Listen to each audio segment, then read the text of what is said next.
Hello dear student, आप सभी का स्वागत है अपने यूट्यूब चैनल डियर प्रतीक क्लासेज एकेडमिक में। तो आशा करते हैं आप सभी लोग मस्त होंगे। आज देखिए हम लोग इंटर का एक टॉपिक है, इंटर फिजिक्स का जो है हम लोग इसमें पढ़ने वाले हैं नाभिकों का वर्गीकरण। ठीक है, नाभिकों का जो वर्गीकरण होता है ये इंटर फिजिक्स का एक महत्वपूर्ण टॉपिक है। ठीक है, तो नाभिकों का वर्गीकरण आज हम लोग पढ़ने वाले हैं। तो नाभिकों के वर्गीकरण को आपको पता होना चाहिए कि नाभिकों का जो वर्गीकरण हुआ वो निम्नलिखित रूप से जो है नाभिकों को जो वर्गीकरण किया गया है वो निम्नलिखित कई रूपों में बांटा गया है। ठीक है, तो हम लोग एक एक करके चलिए देखते हैं क्या है। तो आपका पहला रूप देखने को मिल रहा है, जो नाभिकों के वर्गीकरण में जो पहला पार्ट हमारा हिस्सा देखने को मिलता है, किस किस विभाजन में कैसे कैसे बांटा गया है। तो पहले हम लोग सीखते हैं समस्थानिक को। ठीक है, समस्थानिक अथवा इसी को कहा जाता है समप्रोटानिक। ठीक है, अर्थात आइसोटॉप्स होती है और एंड द आइसोप्रोटॉन्स। तो एक चीज तो हमें पता है कि समस्थानिक अथवा क्या है, समप्रोटानिक। तो समस्थानिक समप्रोटानिक क्या होता है पहले आप समझ लीजिए प्यार से।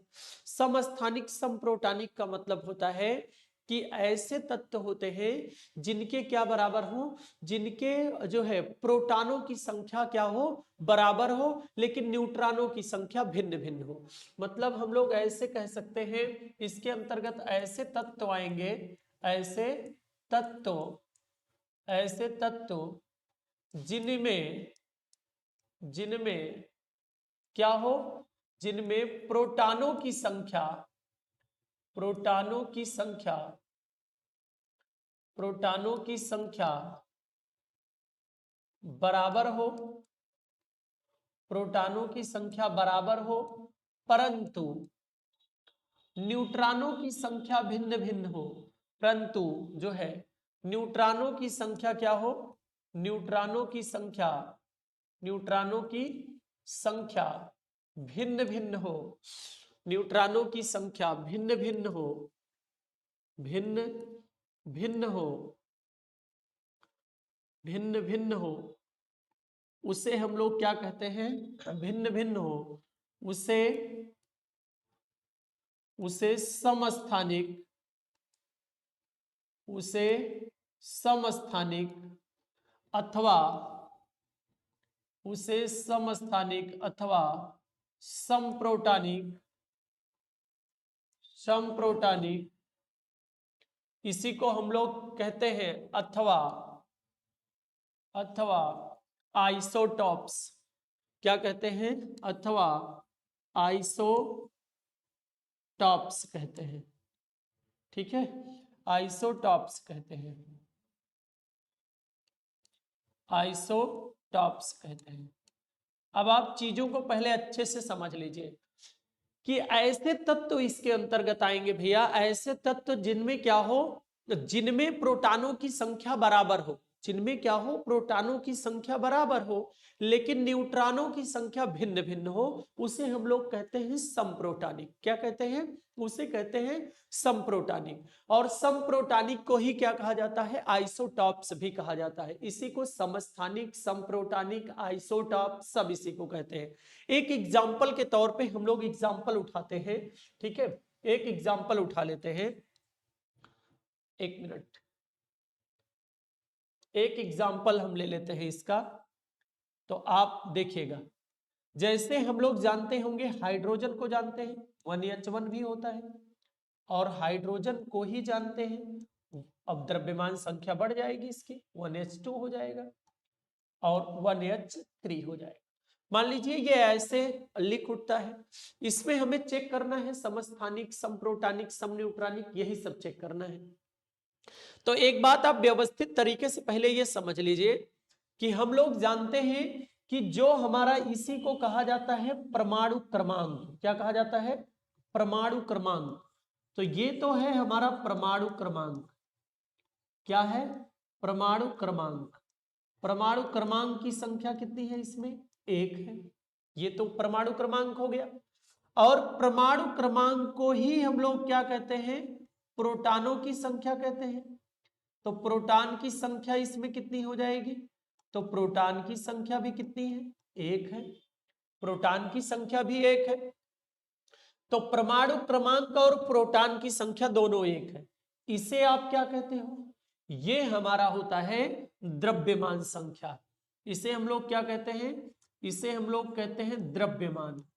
तो द्रव्यमान इसका कितना है? इसको द्रव्यमान 1 है। इसी को कहा जाता है परमाणु भार। क्या कहा जाता है? परमाणु भार। तो परमाणु भार इसका कितना है? वो भी 1 है। इसी को और क्या कहा जाता है? इसी को हम लोग और कहते हैं, इसी को हम लोग जो है परमाणु भार भी कहते हैं। इसी को कहते हैं न्यूक्लियानों की संख्या। क्या कहते हैं? न्यूक्लियानों की संख्या। न्यूक्लियानों की, न्यूक्लियानों की, एक मिनट, न्यूक्लियानों की संख्या क्या कहते हैं? इसी को न्यूक्लियानों की संख्या। न्यूक्लियानों की संख्या। तो न्यूक्लियानों की संख्या में एक चीज तो आपको समझ में आया कि न्यूक्लियानों की संख्या क्या होती है। तो न्यूक्लियानों में हम कह सकते हैं प्रोटॉन और न्यूट्रॉन दोनों का योग होता है न्यूक्लियानों की संख्या। तो न्यूक्लियन की संख्या भी क्या है? परमाणु भार के बराबर होती है। परमाणु भार को ही क्या कहते हैं? न्यूक्लियानों की संख्या। और इसमें हमें जो है प्रोटॉन तो हम लोग लिख चुके हैं, न्यूट्रॉनों की संख्या कैसे हम लोग निकालेंगे? न्यूट्रॉनों की संख्या, तो न्यूट्रॉनों की संख्या आप कैसे निकाल पाओगे? ये प्यार से सीखो। तो न्यूट्रॉनों की संख्या जो होती है वो क्या होती है? वो होती है न्यूट्रॉनों की संख्या। अगर ये जो है न्यूक्लियानों की संख्या 1 है तो न्यूक्लियन में प्रोटॉन और न्यूट्रॉन दोनों के योग को न्यूक्लियन कहते हैं। प्रोटॉन और न्यूट्रॉन दोनों के योग को न्यूक्लियन कहते हैं। अगर दोनों का योग 1 है, प्रोटॉन और न्यूट्रॉन दोनों का योग 1 है और प्रोटॉनों की संख्या भी 1 है, तो न्यूट्रॉनों की संख्या क्या होगी? 0 होगी। न्यूट्रॉनों की संख्या क्या होगी? इसमें 0 होगी। तो इस वाले तत्व में क्या क्या हमने लिख दिया? परमाणु क्रमांक 1 है, परमाणु क्रमांक को ही कहते हैं प्रोटॉन की संख्या, वो भी 1 है। द्रव्यमान ये जो ऊपर है वो है द्रव्यमान, इसी को परमाणु भार कहा जाता है। इसी को न्यूक्लियन भी कहा जाता है, उसकी भी संख्या 1 है। और न्यूक्लियन में प्रोटॉन और न्यूट्रॉनों के योग को न्यूक्लियन कहा जाता है। अर्थात प्रोटॉन प्लस न्यूट्रॉन दोनों के योग को क्या कहा जाता है? न्यूक्लियन कहा जाता है। तो इसकी संख्या कितनी हो जाएगी? 0। अगर प्रोटॉन की संख्या 1 है तो न्यूक्लियन 0 रहेगा, तभी इनका योग 1 बनेगा, तो 0 हो गया। अब इसमें आप प्यार से बताएंगे इसमें क्या है? तो इसमें भी क्रमांक कितना है? परमाणु क्रमांक है ये, परमाणु क्रमांक 1 हो जाएगा। प्रोटॉन की संख्या क्या हो जाएगी? प्रोटॉन की संख्या 1 हो जाएगी। द्रव्यमान कितना हो जाएगा? तो द्रव्यमान को आप सीख रहे होंगे, द्रव्यमान ये है ऊपर वाला द्रव्यमान, तो द्रव्यमान की संख्या 2 हो जाएगी। अगर हम लोग चर्चा करें परमाणु भार, तो परमाणु भार कितना है? वो भी हमारा कितना हो जाएगा? 2 है। अगर हम इसमें कहें न्यूक्लियन, न्यूक्लियन कितना है? तो न्यूक्लियन इसका कितना है? न्यूक्लियन भी 2 है। अगर हम आपसे कहते हैं भैया इसमें न्यूट्रॉन बता दो, तो न्यूट्रॉन कितना बनेगा? तो हम लोग जानते हैं इसमें से ये माइनस करके न्यूक्लियन, सॉरी, न्यूट्रॉन की संख्या में जवाब देना पड़ता है। इसमें से ये आप माइनस कर देंगे, तो 2 में से 1 माइनस कर देंगे तो 1 हमारा हो जाएगा। न्यूट्रॉन की संख्या इसमें कितनी हो जाएगी? 1 हो जाएगी। आ जाओ इसमें, अब इसमें आप बता दो क्रमांक कितना होगा? तो क्रमांक 1 है। कितना है? क्रमांक हमारा 1 हो जाएगा। और उसके बाद प्रोटॉन की संख्या कितनी हो जाएगी? प्रोटॉन की संख्या कितनी हो जाएगी इसमें? तो प्रोटॉन की संख्या भी 1 होगी। अगर हम इसमें कह सकते हैं द्रव्यमान कितना होगा, तो द्रव्यमान इसमें बेटा हो जाएगा, यही ऊपर वाला द्रव्यमान होता है, तो द्रव्यमान की संख्या 3 हो जाएगी। हम इसमें कहते हैं कि परमाणु भार जरा बता दो कितना होगा, तो परमाणु भार आप बताएंगे, परमाणु भार कितना हो जाएगा? वो भी 3 होगा। हम आपसे कहते हैं हमें बता दो न्यूक्लियन कितना होगा, न्यूक्लियन कितना होगा? तो वो भी 3 है। अगर हम आपसे कहते हैं न्यूट्रॉन बता दो, तो न्यूट्रॉन आपको पता होना चाहिए ये बढ़ किसकी वजह से रहा है, न्यूट्रॉन की वजह से। न्यूट्रॉन पहले वाले में 0 थी, दूसरे वाले में न्यूट्रॉन 1 हो गई, तो इसमें न्यूट्रॉन कितना हो जाएगी, इसमें से ये माइनस करके आप न्यूट्रॉन की संख्या बताएंगे तो 2 हो जाएगी। तो आप क्या देख पा रहे हैं, अभी आप एक चीज देख पा रहे हैं, इसमें क्या देख पा रहे हैं हम लोग, इसमें देख पा रहे हैं कि इसमें क्या बन रहा है, इसमें हम लोग एक चीज देख पा रहे हैं कि जो है आपको पता होना चाहिए इसमें ऐसे तत्व होते हैं जिसमें प्रोटॉन की संख्या बराबर है। इसमें बता दो प्रोटॉन 1 है, इसमें बता दो प्रोटॉन 1 है, इसमें बता दो प्रोटॉन 1 है, तो प्रोटॉन की संख्या तो बराबर हो गई। लेकिन न्यूट्रॉनों की संख्या भिन्न भिन्न हो, इसमें पहले वाले में देखो, इसमें न्यूट्रॉन की संख्या कितनी है 0, इसमें न्यूट्रॉन की संख्या कितनी है 1, इसमें न्यूट्रॉन की संख्या कितनी है तो 2 है। तो हम कह सकते हैं कि समस्थानिक समप्रोटॉनिक इनको या आइसो जो है, या आइसो क्या होता है, या आइसो बार होता है हमारा, सॉरी आइसो बार नहीं, इसमें या तो आइसोटॉप्स होता है। इन तीनों को हम लोग किसे कहेंगे, जिनमें क्या हो, जिनमें हमारे प्रोटॉन की संख्या बराबर हो लेकिन न्यूट्रॉन की संख्या भिन्न भिन्न हो, उसे कहते हैं समस्थानिक। आशा करते हैं ये चीजें आपको निकालना आ गया होगा। ठीक है, अगर ये चीजें आपको समझ में आ गया है तो इसके आगे हम लोग चलते हैं समस्थानिक अथवा समप्रोटॉनिक के बाद। आप सभी लोग जल्दी से वीडियो को शेयर कर दीजिए ताकि और भी आपके दोस्त जुड़ सके। अगर आपको लग रहा है कि क्लास में हम कुछ सीख पा रहे हैं तो ये वीडियो को केवल आप एक काम करिए कि शेयर कर दीजिए। ठीक है, चलिए इसके बाद हम लोग चलते हैं अगले टॉपिक पे। ये हो गया इसका नंबर फर्स्ट, समस्थानिक को हम लोग पढ़ लिए। अब हम लोग चलते हैं समभारिक। समभारिक पे चलते हैं सेकेंड नंबर। समभारिक का मतलब क्या होता होगा कि उनका भार इक्वल होता होगा। उनका क्या होता है, भार इक्वल होता है। तो हम कह सकते हैं इसमें क्या आएंगे भैया, इसमें हमारे ऐसे तत्व आएंगे, ऐसे तत्व, ऐसे तत्व जिनमें, ऐसे तत्व जिनमें परमाणु भारों की संख्या, परमाणु भारों की संख्या, परमाणु भारों की संख्या बराबर हो, परमाणु भारों की संख्या क्या हो, बराबर हो, या हम कह सकते हैं या प्रोटॉन प्लस न्यूट्रॉन,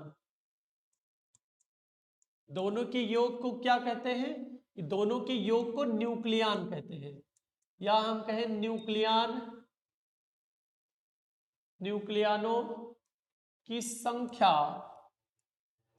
संख्या बराबर हो, उसे क्या कहा जाता है, उसे हम लोग, उसे समभारिक कहते हैं, उसे समभारिक कहते हैं, उसे समभारिक कहते हैं। इसे ही क्या कहा जाता है, आइसोबार कहा जाता है। क्या कहते हैं, समभारिक। तो एक चीज तो समझ में आ गया होगा कि समभारिक का मतलब परमाणु द्रव्यमान उनका क्या हो, बराबर हो, परमाणु क्या हो, भार उनका बराबर हो। और भार कब बराबर होगा, जब प्रोटॉन और न्यूट्रॉन दोनों का योग क्या होगा, तो दोनों का योग भैया क्या होगा, बराबर होगा। ठीक है, दोनों का योग क्या होगा, तो दोनों का योग हमारा क्या हो जाएगा, बराबर हो जाएगा।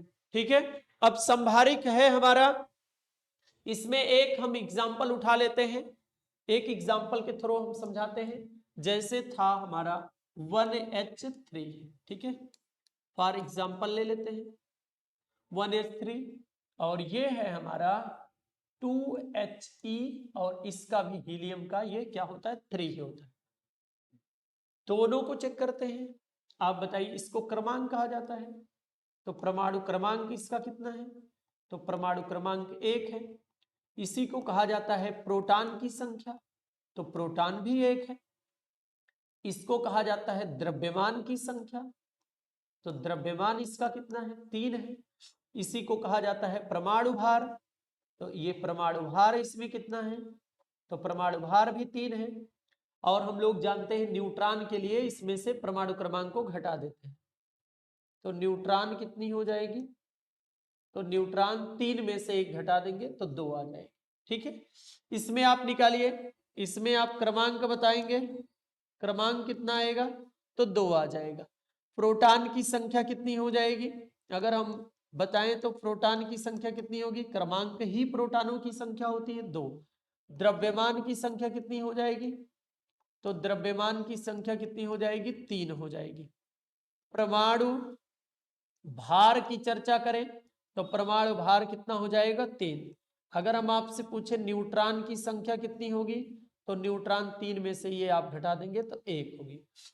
तो हम कह सकते हैं, देखिए इसमें क्या है, इसमें परमाणु भार की संख्या बराबर हो, तो बताइए परमाणु भार ये है, परमाणु भार बराबर है, और इनमें न्यूट्रॉनों की संख्या अर्थात न्यूक्लियनों की संख्या बराबर हो। न्यूक्लियन अगर इसमें हम लोग लिखें, न्यूक्लियन इन्हीं दोनों का योग होता है, प्रोटॉन और न्यूट्रॉन का योग न्यूक्लियन होता है, ये भी 3 होगा।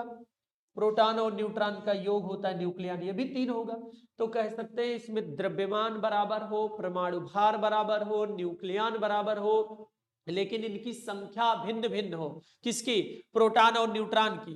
देखिए प्रोटॉन इसमें 1 है, इसमें प्रोटॉन 2 है, इसमें न्यूट्रॉन 2 है, इसमें न्यूट्रॉन 1 है। इनकी संख्या क्या होनी चाहिए, भिन्न भिन्न होनी चाहिए। प्रोटॉन और न्यूट्रॉन की संख्या क्या होनी चाहिए, भिन्न भिन्न होनी चाहिए, उसे हम लोग कहेंगे समभारी। ये था आपका सेकेंड नंबर। अगर क्लास आपको ठीक लग रही हो भैया, अच्छी लग रही हो, तो आप सभी से गुजारिश है, आप सभी लोग जो है क्लास को शेयर कर दीजिए और लोगों के पास तक। ठीक है, हम लोग चलते हैं अगले टॉपिक पे। अगला टॉपिक है हमारा सम न्यूट्रॉनिक। सम न्यूट्रॉनिक में आप सभी को पता होना चाहिए, इसमें क्या हो, ऐसे तत्व आते हैं, ऐसे तत्व इसमें आ जाएंगे जिनमें क्या है, न्यूट्रॉनों की संख्या क्या हो, समान हो। ठीक है, इसमें क्या होगी भैया, न्यूट्रॉनों की संख्या समान होगी, मतलब जिनमें न्यूट्रॉनों की संख्या समान हो, उसे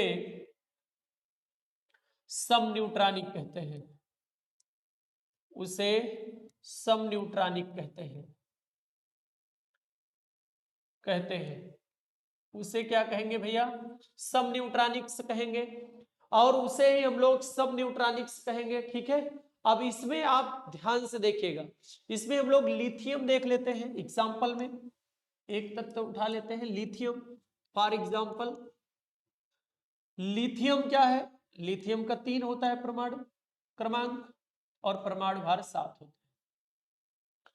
लिथियम उठा लेते हैं, ठीक है, और लिथियम के बाद एक किसी तत्व के साथ जिसके साथ आप बनाना चाहते हो इसको उठा लीजिए। ठीक है, हम लोग बेरिलियम को उठा लेते हैं, बोरान को उठा लेते हैं। ठीक है, बेरिलियम को उठा लेते हैं। ठीक है, इसका कितना होगा, 8 होता है। अब इसमें आप बताइए, जल्दी से सब चीज निकाल दीजिए, इसका सब चीज आप जानते हो तो पूरा निकाल दो। क्रमांक की चर्चा होगी तो इसके में क्रमांक कितने हैं, क्रमांक 3 है। भार की चर्चा होगी, परमाणु भार कितनी है, 7 है। अगर द्रव्यमान संख्या की चर्चा होगी तो द्रव्यमान कितने हैं, तो द्रव्यमान इसका 7 है। अगर हम लोग न्यूक्लियनों की चर्चा करेंगे, न्यूक्लियन कितना होगा, तो न्यूक्लियन 7 होगा। अगर हम लोग जो है इसमें न्यूट्रॉन आपसे पूछे तो न्यूट्रॉन कितने पाए जाएंगे, तो इसमें से ये घटा के आप माइनस उत्तर करते हैं न्यूट्रॉनों की संख्या निकालने के लिए, तो 4 होंगे। इसमें आप बताइए क्रमांक कितने होंगे, क्रमांक हमारे हो जाएंगे 4। भार की अगर हम लोग चर्चा करेंगे तो वो 8 होगा। द्रव्यमान की चर्चा हम लोग करेंगे तो द्रव्यमान कितना होगा, 8 होगा। न्यूक्लियन हम अगर पूछेंगे आपसे, न्यूक्लियन कितना होंगे, तो न्यूक्लियन 7 होंगे। अगर हम आपसे न्यूट्रॉन पूछेंगे तो न्यूट्रॉन कितना होंगे, तो इसमें से आप घटा के उत्तर करिएगा 4। इसमें कह रहा न्यूट्रॉनों की संख्या बराबर होनी चाहिए। सब न्यूट्रॉनिक में क्या होता है, न्यूट्रॉनों की संख्या बराबर, देखिए यहां भी 4 है, यहां भी 4 है, तो इसे हम लोग क्या कहेंगे, सब न्यूट्रॉनिक कहेंगे। ऐसे तत्व को हम लोग क्या कहेंगे भैया, सब न्यूट्रॉनिक्स कहेंगे। तो ये था आज जो है आप सभी लोगों ने सीखा, आप सभी लोग इनको स्क्रीनशॉट ले सकते हैं। ये रहा नाभिकों का वर्गीकरण में समस्थानिक संप्रोटानिक, स्क्रीनशॉट आप इनका कर लीजिए, ठीक है। ये रहा आपका जो है संप्रोटानिक, केवल ऐसे तत्व होते हैं जिनमें प्रोटॉन की संख्या बराबर परंतु न्यूट्रॉन की संख्या भिन्न भिन्न होती है। एग्जाम्पल के तौर पे दिया गया है, आप स्क्रीनशॉट कर लीजिए। और ये रहा आपका समस्थानिक, समस्थानिक को आप स्क्रीनशॉट कर लीजिए और समझ लीजिए अच्छे से। और ये रहा आपका सब न्यूट्रॉनिक्स, ठीक है। तो इसी प्रकार जो है हम लोग रेगुलर एक टॉपिक के साथ आपसे मिलेंगे, ठीक है। वीडियो में जरूर बताइएगा, कमेंट बॉक्स में बता दीजिए एक बार, ठीक है, कि कैसी लगी आपको ये क्लास। बस आज के लिए हम अपनी वाणी को विराम देते हैं। आप सभी लोग स्वस्थ रहें, मस्त रहें और व्यस्त रहें। आप सभी के उज्जवल भविष्य की कामना करते हैं, आग्रह करते हैं भगवान आपको सदा खुश रखें। बहुत बहुत धन्यवाद सेशन में जुड़ने के लिए। एक काम केवल आप करिएगा कि शेयर बराबर करिएगा, ठीक है, शेयर कर दीजिए वीडियो को, दोस्त के पास भी पहुंचा दीजिए, ठीक है। और चैनल पर नए हैं तो चैनल को लाइक कमेंट सब्सक्राइब करना बिल्कुल ना भूलें। बहुत बहुत धन्यवाद।